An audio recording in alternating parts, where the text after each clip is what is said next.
Porque Él es Señor.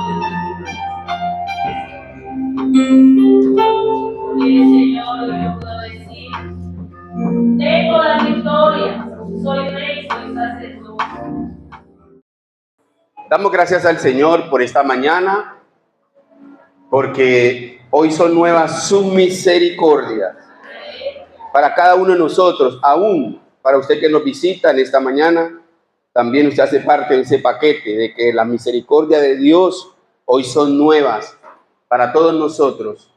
Y podemos ver esa misericordia en esos testimonios y saber que el que nació,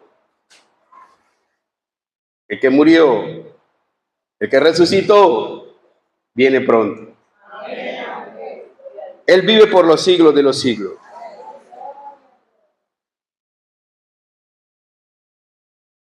Vamos a ir a la palabra de Dios en esta mañana, allí en San Juan, capítulo 10.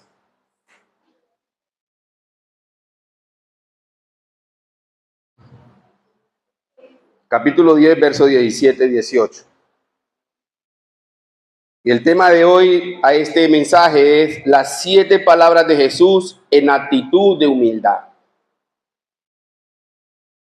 El tema es las 7 palabras de Jesús en actitud de humildad.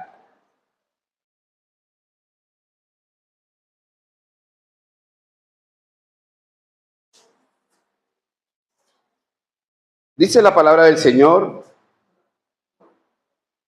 por eso me ama el Padre, porque yo pongo mi vida para volverla a tomar, y nadie me la quita, sino que yo de mí mismo la pongo.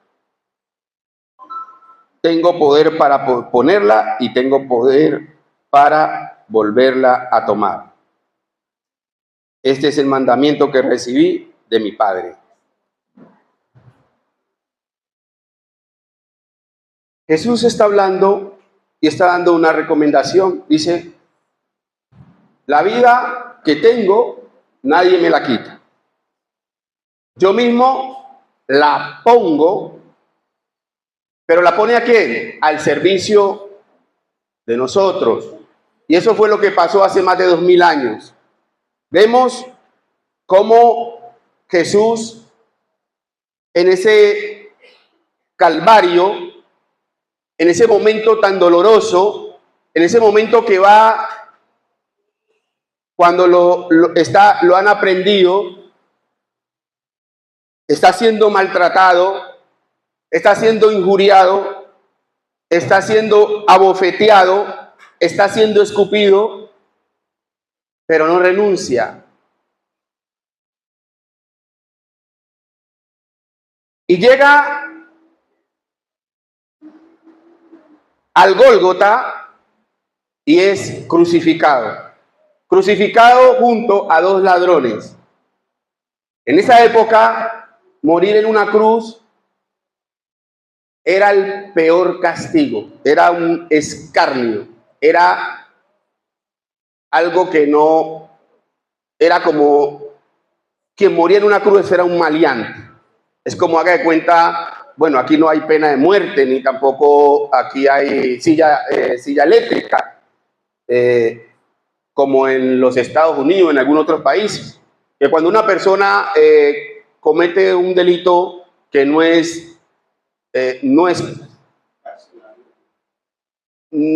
tiene forma de alguna sino colocarlo en la silla eléctrica, él sabe que se va a morir y se va a morir. Jesús sabía a qué había venido. Y en Lucas capítulo 23, verso 34, está la primera palabra de Jesús ya en la cruz del Calvario. En Lucas capítulo 23, versículo 34, la primera expresión que Jesús dice es: y Jesús decía, Padre, perdónalos, porque no saben lo que hacen.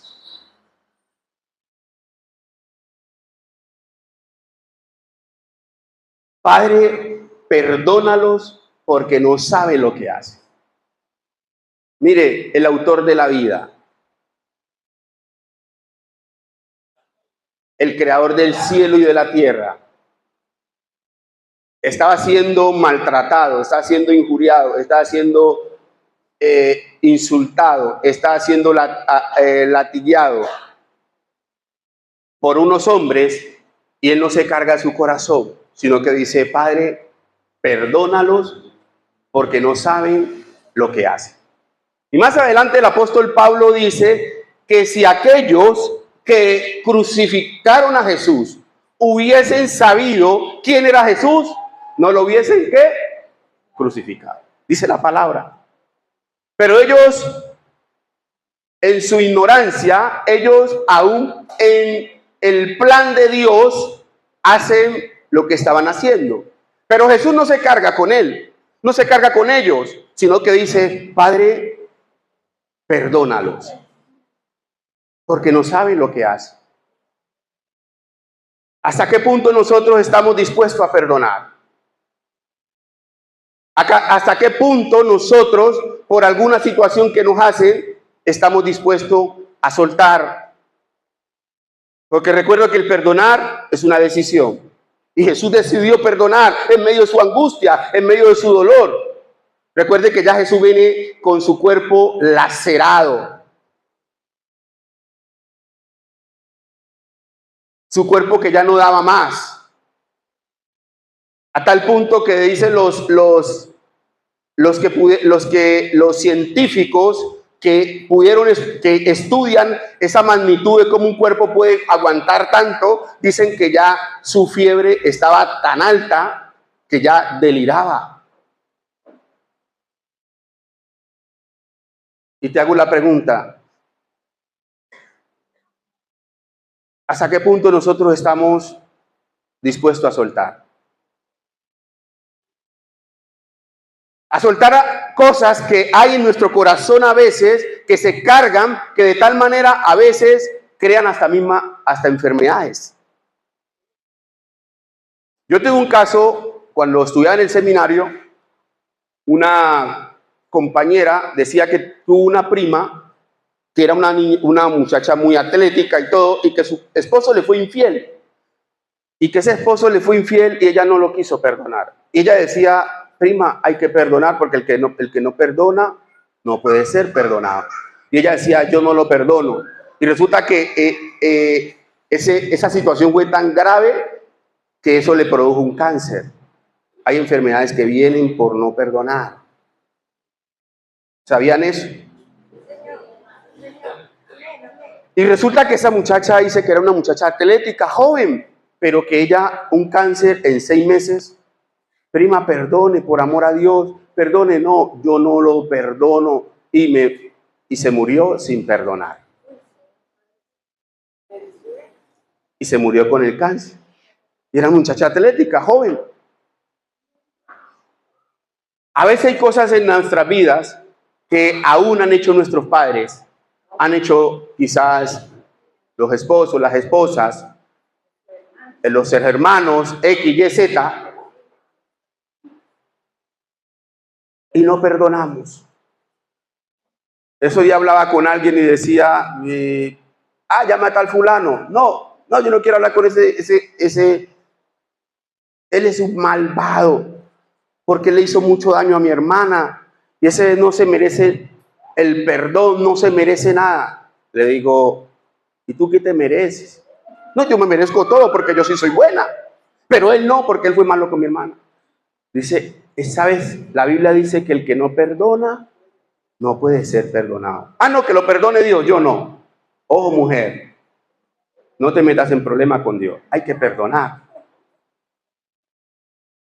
¿Hasta qué punto nosotros estamos dispuestos a perdonar? ¿Hasta qué punto nosotros? Pero tenemos un ejemplo. El mayor ejemplo es ¿quién? Jesús. Padre, perdónalos porque no saben lo que hacen.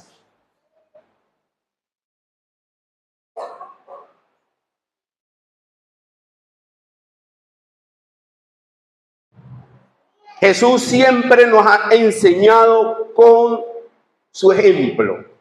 Nada de lo que dice la Biblia, de lo que hizo Jesús, nada lo hizo al azar, lo hizo siempre para enseñarnos.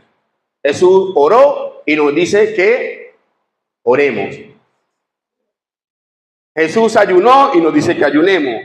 Jesús predicó y nos dice que prediquemos. Jesús perdonó y nos dice que perdonemos.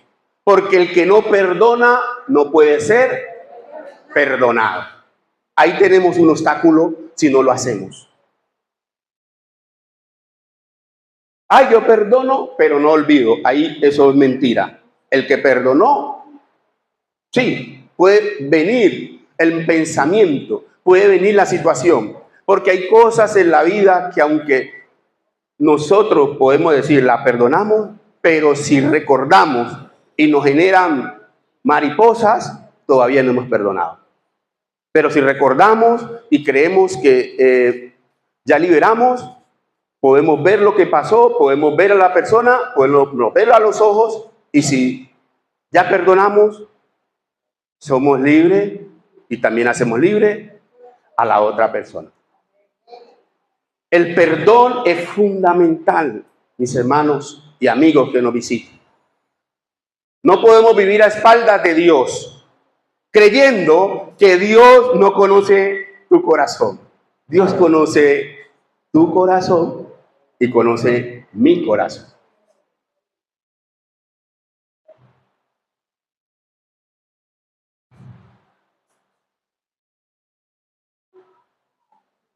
La segunda expresión que Jesús dice en la cruz del Calvario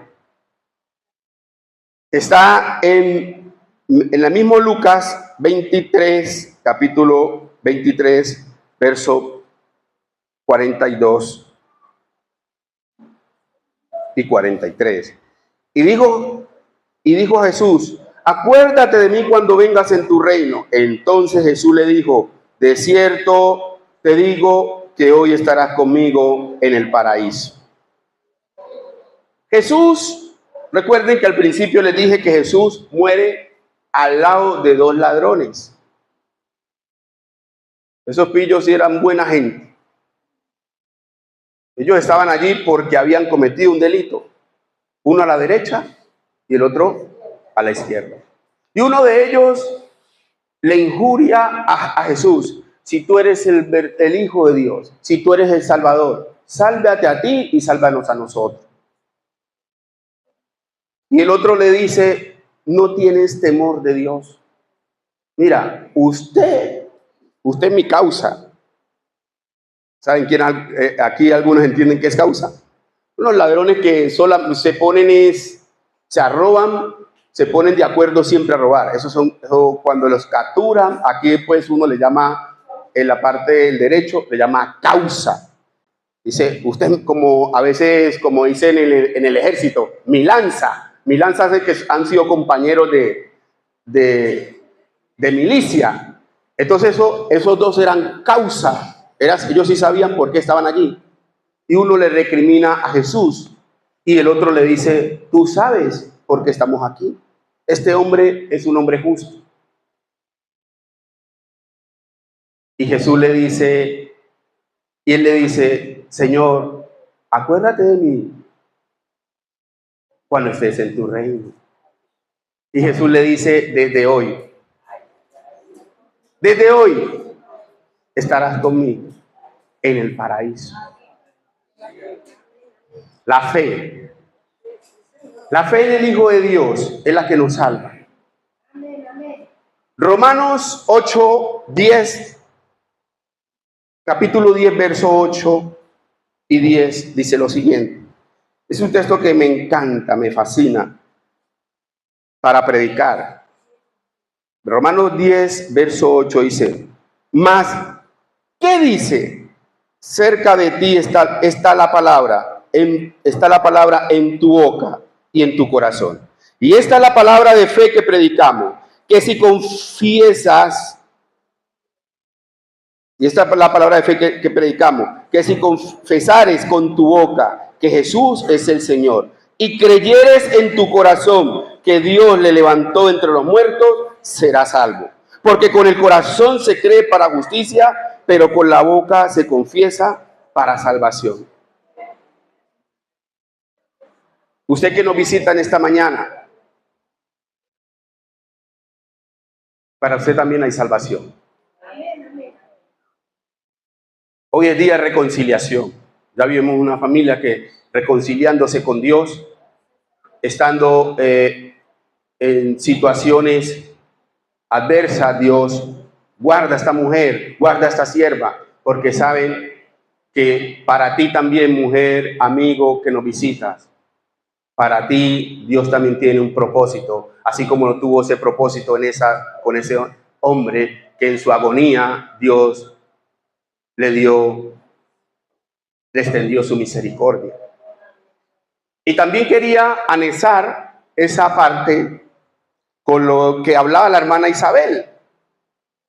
No fue fácil. No fue fácil. Qué duro es cuando uno le habla a una persona de lo que es la eternidad y ve que esa persona está agonizando y se quiere ir sin Cristo, y sabiendo nosotros que hay una realidad espiritual, hay una realidad eterna que es el cielo o es el infierno.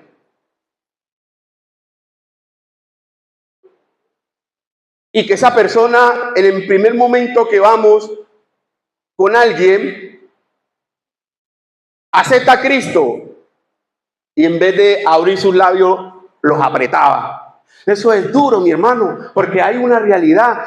Nosotros sabemos, la palabra de Dios dice que de la manera que está establecido para el hombre que muera una sola vez y después el juicio. La muerte es una realidad para la humanidad, la muerte es una realidad para el ser humano, pero la pregunta es, ¿cómo morimos?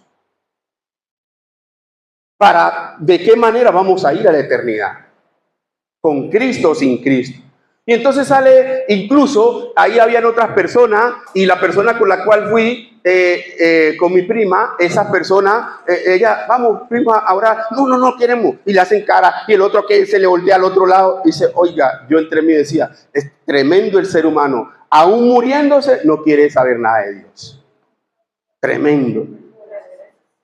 Aún muriéndose, no quiere saber nada de Dios. Pero gloria a Dios que dice que le da a uno sabiduría y le da discernimiento. Digo, no, esta gente, este no se puede ir sin Cristo. Este no se puede ir sin Cristo. Mi hermano y amigo, quienes agonizan, no es porque sí. Quien agoniza es la oportunidad que Dios le está dando en su último suspiro para que se arrepienta y se vaya para el cielo. Porque Dios no quiere que ninguno se pierda, sino que todos procedan al arrepentimiento. Y entonces al otro día hablo con alguien y le digo, no, vamos por esa alma, vamos. Y yo llamo a la hermana y le digo, hermana, esta vida le pertenece a Cristo. Vamos por la tarde por ella. ¿Verdad, hermano? Vamos, voy por ella. Esa vida es para Cristo. Amén, amén, gracias a Dios. Incluso la persona, la hermana no le he comentado. La persona me dijo, no, podemos ir el sábado. Le dije, no hay tiempo. Esta persona tiene las horas contadas. Esa persona, yo había visto la situación del hermano de la hermana. Luis Alfredo se llamaba. Esa persona tiene las horas contadas. Y no había otra manera sino ese mismo día. Y efectivamente fuimos. Se oró por ella. Aceptó a Jesús como su Señor y Salvador. Y dice la hermana, yo le estaba poniendo mucho tiempo, dice la hermana que a la media hora, porque en ese momento fui a otra visita, incluso a la otra visita les dije, venimos de esta misión y esa persona acaba de fallecer. La otra...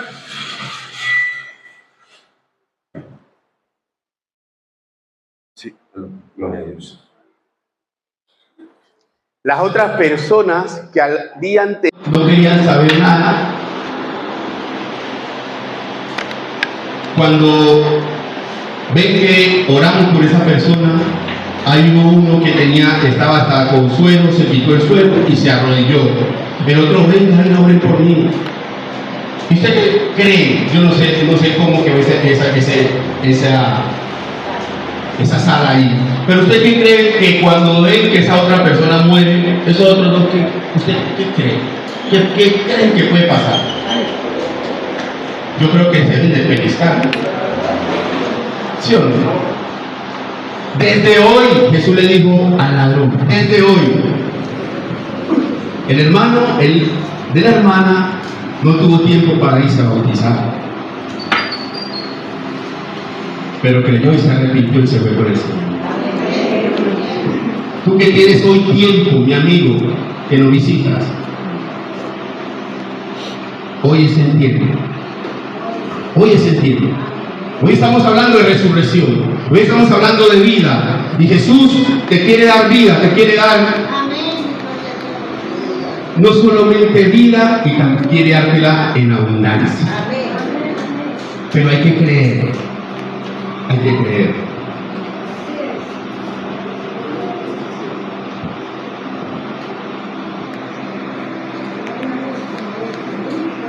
Este es el ejemplo que les puedo dar de cuando una vida se dispone a querer servir a Dios, a querer reconocer a Jesús como Señor y Salvador. Jesús siempre está. No les estoy hablando que Jesús está en una situación cómoda. Está lacerado, está siendo maltratado, está siendo ya, casi sus horas están siendo contadas porque ya está en el madero. La tercera expresión que Jesús utiliza, la palabra, está en Juan capítulo 19, verso 26-27. Dice así: cuando vio Jesús a su madre y al discípulo a quien él amaba, que estaba presente, dijo a su madre: mujer, he ahí tu hijo. Después dijo al discípulo: he ahí tu madre. Hijo, he ahí tu madre.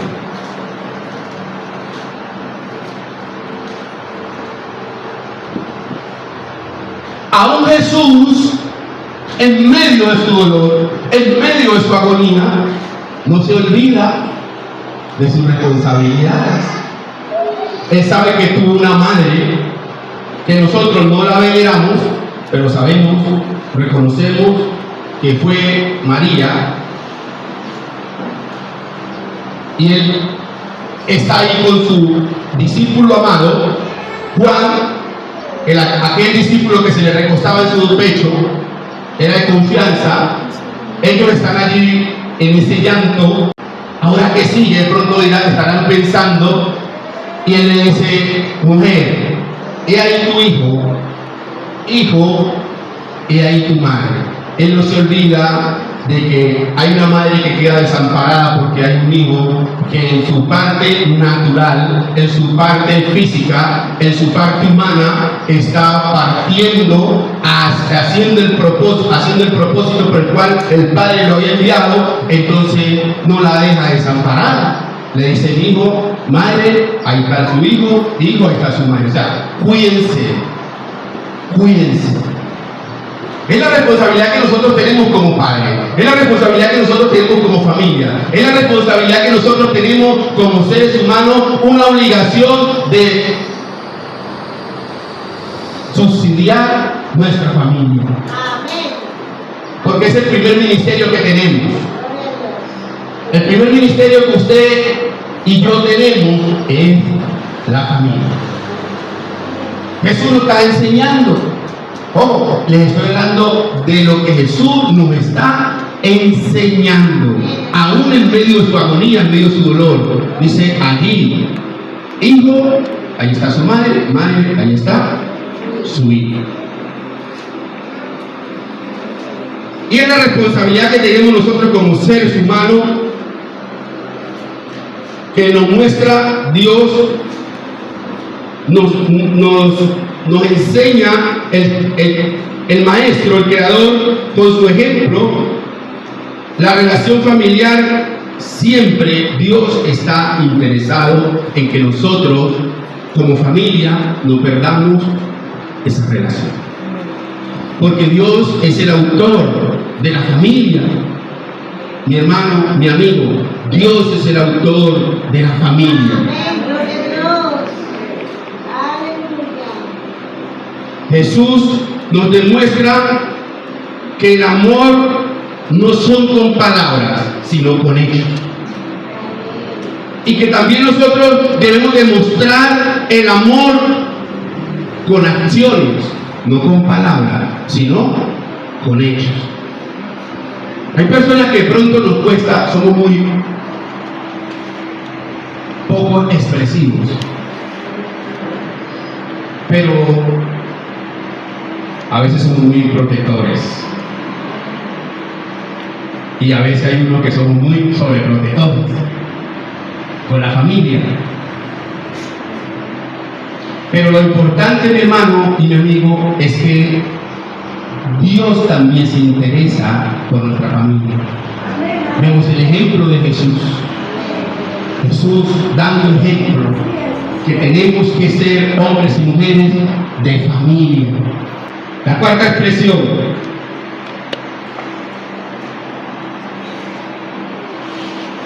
la vemos en Mateo 27, 46. ¿Sí me están entendiendo, por favor?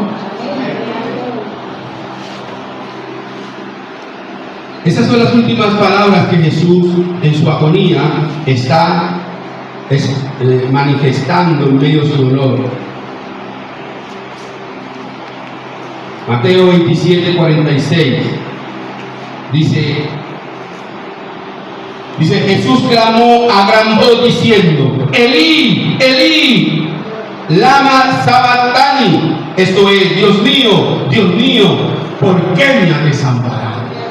Esta fue una de las expresiones más dolorosas para el maestro. Recuerden que Jesús, viendo su relato, cuando él tiene esa intimidad con su Padre, él tiene una intimidad íntima con el Padre. Pero ahí el Padre en ese momento quita sus ojos de su hijo. Y usted dirá: ¿cómo así?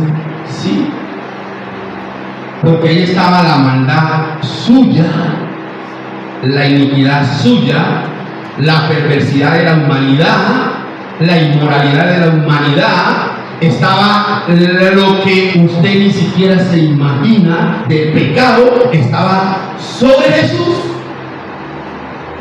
Y el Padre quita sus ojos de su hijo. Y el hijo siente esa ausencia de ese Padre en ese momento. Por eso él grita. Yo creo que eso tembló en toda la tierra. Esas palabras retumbaron, porque dice: Padre, Dios mío, ¿por qué me has desamparado? Recuerde que desde que empezaron las expresiones, desde que a Jesús lo empiezan a azotar, recuerde que Jesús era 100% hombre y 100% Dios. Pero esa causa tenía que llevarla en su humanidad, no en su divinidad, sino en su humanidad. Sentir el peso del pecado, sentir el peso de la maldad, lo que le correspondía pagar a usted, lo que le correspondía pagar a mí. Jesús ahí lo estaba llevando. Por eso siente ese dolor, por eso siente esa angustia, por eso siente ese desespero que dice: Dios mío, ¿por qué me has desamparado? Entonces nosotros en actitud de agradecimiento por algo que el maestro hizo, por lo que te correspondía pagar a ti y lo que me correspondía pagar a mí. Tenemos que ser hombres y mujeres agradecidos.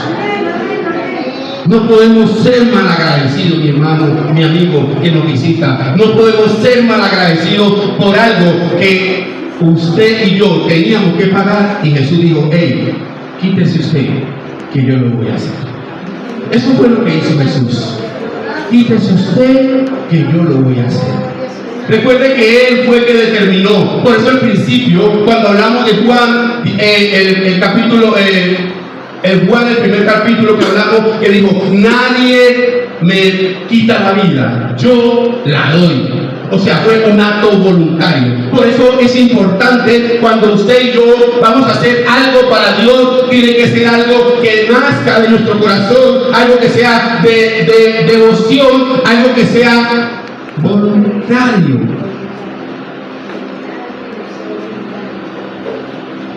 Porque servir a Dios es un privilegio. No puede ser algo impuesto. Cuando algo se pone, como se vuelve como impuesto, que es que yo lo hago porque me toca o lo hago porque me lo dijeron, hay un problema.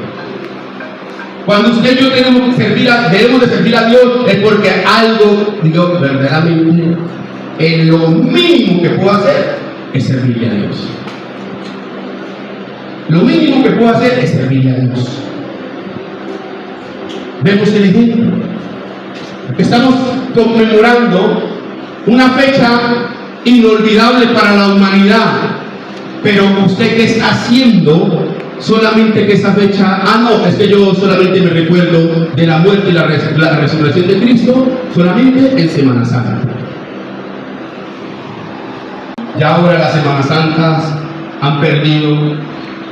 Antes la gente era más prudente, antes era más recatada. Ahora le dicen parranda santa, ahora le dicen vacaciones santas.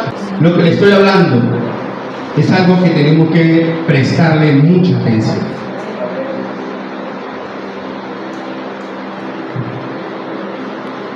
Porque el maestro dio su vida por usted, dio su vida por mí.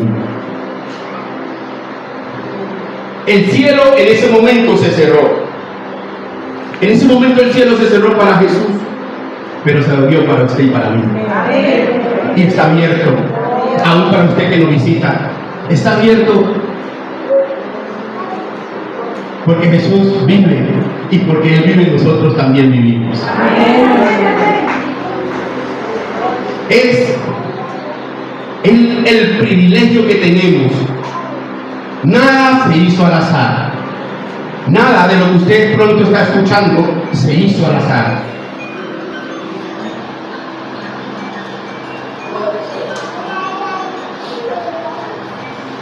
El Salmo 22, siquiera noten lo que están tomando nota, y hay una pantalla, Salmo 22. Le voy a mostrar que nada se hizo al azar. Nada. Dice, nada se hizo al azar. Todo ya estaba predestinado. Isaías 53 también habla de ello. Tengo que llevarlo a que usted hagamos un poquito de recorrido en la Biblia para que usted sepa que esto no fue nada al azar. Estamos hablando que David escribió una palabra 1000 años, más o menos.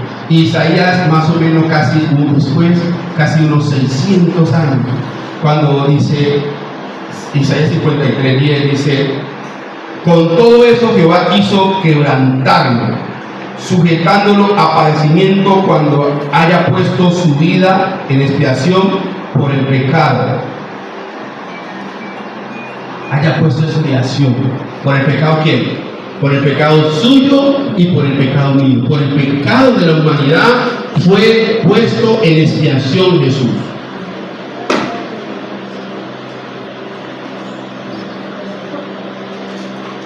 Y la quinta expresión está también en Juan capítulo 19. Ahí estamos casi casi todas las palabras están allí, no todas, casi todas. Dice la siguiente manera: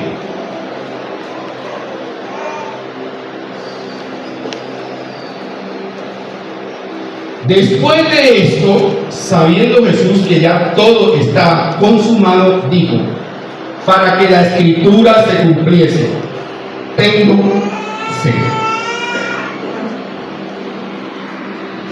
Y estaba allí una vasija de vinagre. Entonces ellos empaparon en vinagre una esponja y poniéndolo en un hisopo se lo acercaron a la boca. Imagínese usted la maldad del ser humano, que le dice tengo sed y le colocan vinagre. Eso es para matarlo, o sea, para enterrarlo en el vino. Cuando usted dice que se cumpliese la escritura, ¿a qué se refiere eso? Tranquilo.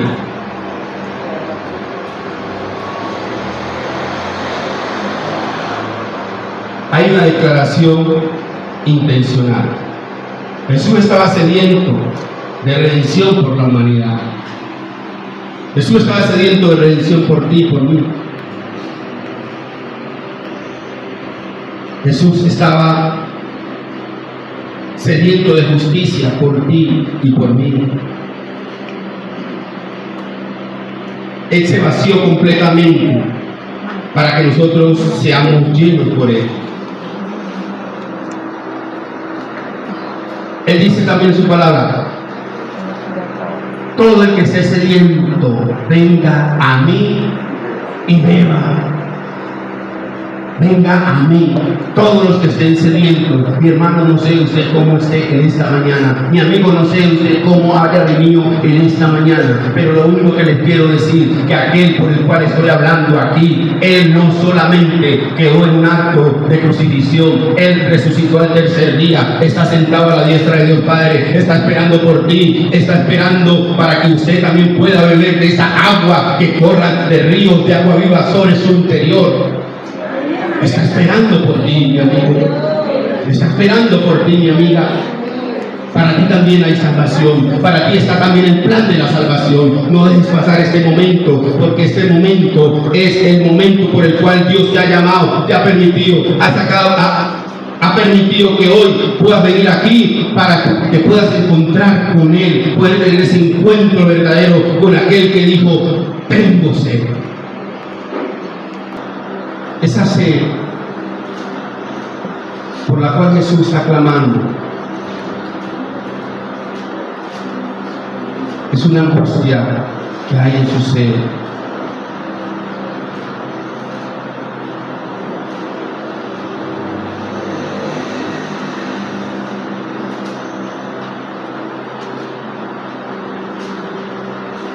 Recuerde, mi hermano y mi amigo, que todo lo que Jesús está expresando es por ti y es por mí. Ella sabía para qué había venido. Ella sabía cuál era su fin, pero también sabía cuál era su recompensa. La sexta palabra está en el mismo Juan.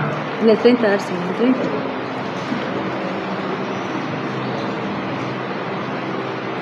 Juan 19,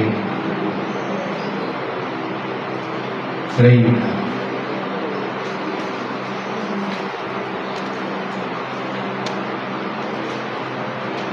Dice que cuando Jesús hubo tomado el vinagre dijo: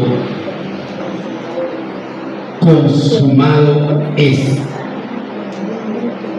Dijo, ¿cómo dijo?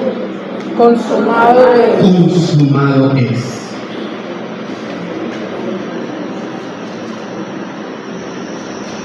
¿Esto qué quiere decir? Completé la voluntad de mi Padre. Jesús dice allí en su palabra: completé la voluntad de mi Padre.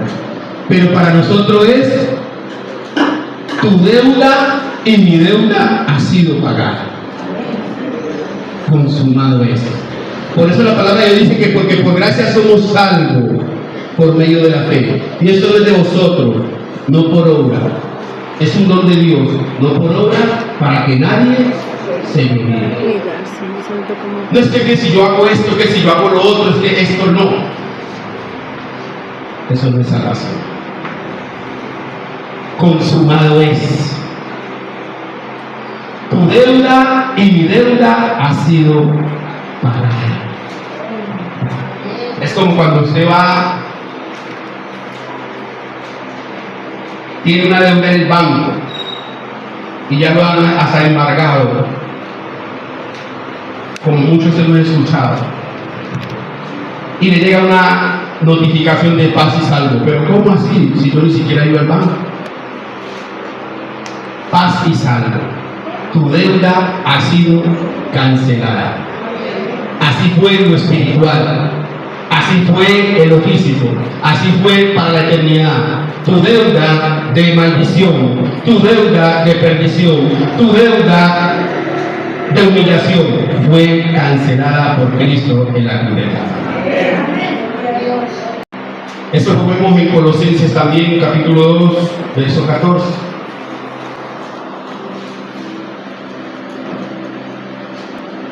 Es un texto que a veces nos olvidamos, pero hay que recordarle al diablo, hay que recordarle a las circunstancias la palabra de Dios, cuando dice: anulando el acta de los decretos que había sido contra nosotros, que nos era contraria, quitándola del medio y clavándola en la cruz.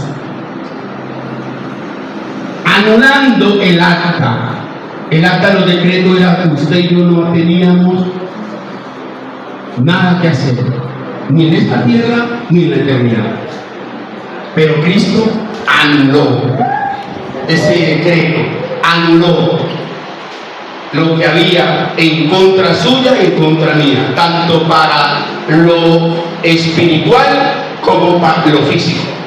Y nos dice que nos sentó juntamente con Él en lugares celestiales y que nos bendijo con bendiciones espirituales. O sea, limpia, renueva, transforma nuestro pasado para darnos un futuro prominente, un futuro eterno en su presencia, juntamente con su Padre, juntamente con los ángeles, para alabarle, para exaltarle y glorificarle por toda la eternidad. Y la última expresión que hay está en Lucas 23, verso 46.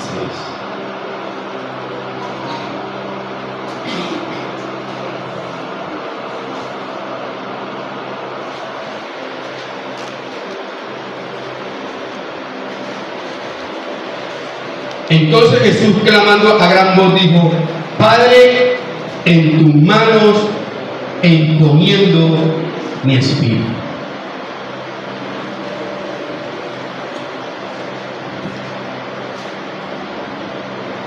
Una expresión de confianza. Una expresión de confianza al Padre. ¿En quién confías tú? ¿En quién estamos confiando en el día de hoy? No. Pregúntese, no me conteste, pregúntese. ¿En quién estamos confiando el día de hoy? Recuerde que yo le dije que los salmos es una radiografía, casi algunos, de la muerte de Cristo. Mire que el salmista dice: el Señor es mi pastor, nada me faltará. Y se deleita, dice: en lugares delicados pasto me hará descansar. Y sigue deleitándose de junto a agua de corriente me pastoreará. O sea, dice el salmista, él reconoce quién es su pastor. Y como él reconoce quién es su pastor, dice: nada me faltará. Jesús, hay una expresión, dice: en tus manos encomiendo mi espíritu. ¿En quién estás colocando tu confianza? ¿En quién estoy colocando mi confianza? ¿En el gobierno? ¿En mi familiar? ¿En el vecino? ¿En mi trabajo? en lo que hago, en lo que creo que sé, en quién estás colocando tu confianza. Cuando pasó la pandemia, que todos aquí son testigos, creo que no sé si de pronto el niño, no sé si esa época había nacido, de pronto, pero aquí casi los que tenemos uso de razón fuimos testigos, que se cerraron los cielos, se cerró el comercio, se cerró una cosa, se cerró la otra. ¿Y qué pasó? Se paralizó el mundo. Estamos aquí por la gracia de Dios.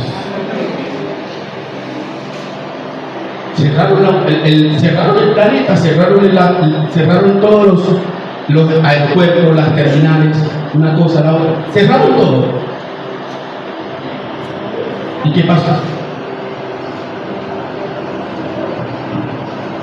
Mis hermanos, nuestra confianza pongámosla en Dios, no en el hombre. Porque la palabra de Dios dice que maldito el hombre que confía en el hombre.